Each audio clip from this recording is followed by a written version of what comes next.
So now that we have built our execute automation reporting system a little bit with the modification of master pages, we need to add some of these options: the test case ID, name search, date search, and these text box, right? So in order to do all of these options, we don't have to really waste a lot of time because I have already written some of the codes. And these are the codes.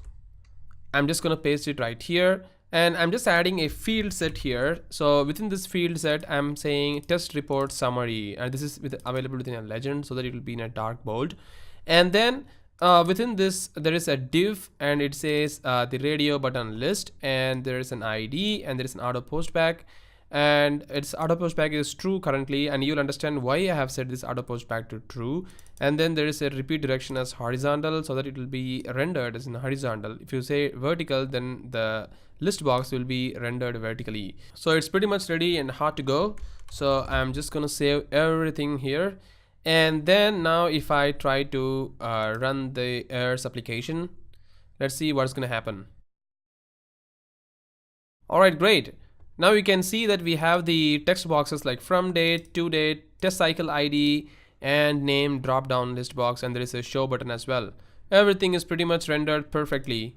And there is an option button as well, and you can see that once I click this particular option button, the page is automatically post back to the server. So meaning the auto post back is equal to true is being set. But why is all these options being displayed here? This is somehow has to be hidden, right? But why everything is displayed here? And the reason is because we did not tell the code behind of the particular page saying we have to hide all these options while the page loads for the first time. Only if I select this particular option button, the test case ID or name search or date search, based upon the option that I select right here in the option button, I should display these particular text box, right? So let's say if I select this test case ID, then I should show only this particular field, the test case ID and the text box. If I select the name, I should only see these two fields. If I select the date search, then I should see the from date, to date, and the text box, right? And even if I select this particular text box, you see that there is no date picker dropdown is coming. And the reason is because I have not added the scripts yet. So to prove the point what I'm really talking about, all I'm going to do is I'm just going to add a script here in our Airz application or the Airz application. So I'm just going to add a script tag here. I'm just going to save this. And now if I go to the Firefox and let's try to refresh this.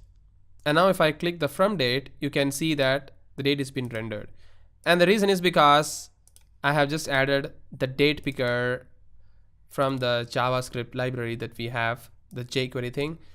Remember that we added in our previous videos the scripts, and it is actually coming from that particular script, right? So there is a method called datetime picker, and it will automatically set that particular format as well. And it is rendered to the txt from date and txt to date text box. So which is nothing but our this guy, txt to date and txt from date, right? So it is automatically rendered. And now we have to tell our code that while the page loads for the first time, don't show all the options, these options, into my page. So how to do that? It's very, very simple. All you have to do is you need to do everything within the page load event, which is available in the code behind of this particular application.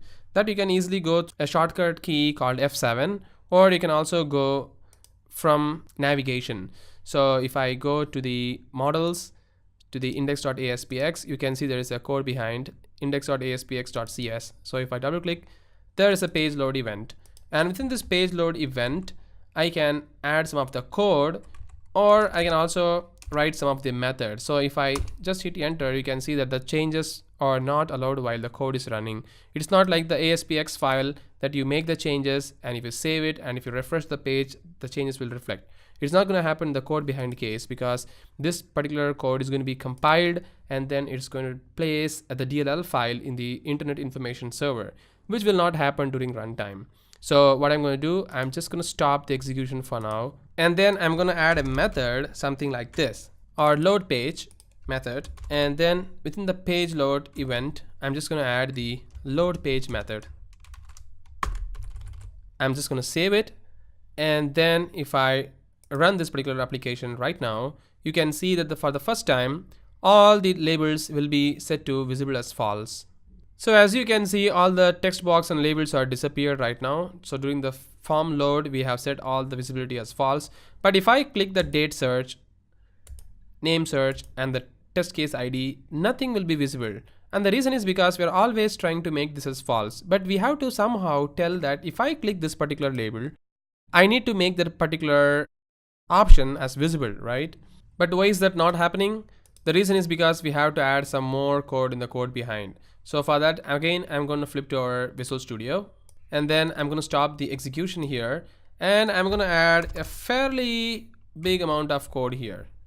And you can see that if I select this particular option button, the RD option list of selected value.tcid, then show these options and disable some of the options. If I select the date, then show some of the options and disable some other options, right? So all these options are set, and this is actually an event which is otherwise called as the RD option list underscore selected index change event. So you need to pass this event to the event caller, which is nothing but our radio button list option. So here I'm going to add an event like on selected index change is equal to, I'm just going to add this particular event RD option list underscore selected index change. I'm just going to save it, and now if I try to run this, and now if I click this, you can see the option will be displayed. And if I select the date search, then this option will be displayed. And if I select test case ID, then I can see these options will be displayed. So this is how you can make changes using the code behind of our ASP.NET, right? I hope most of the scenarios, whichever we would expect to be available in this screenshot, are already completed in the UI part. But there are a few more things like clicking the show button should search, and performing the other operations will be discussed in our next video of this course. Thank you.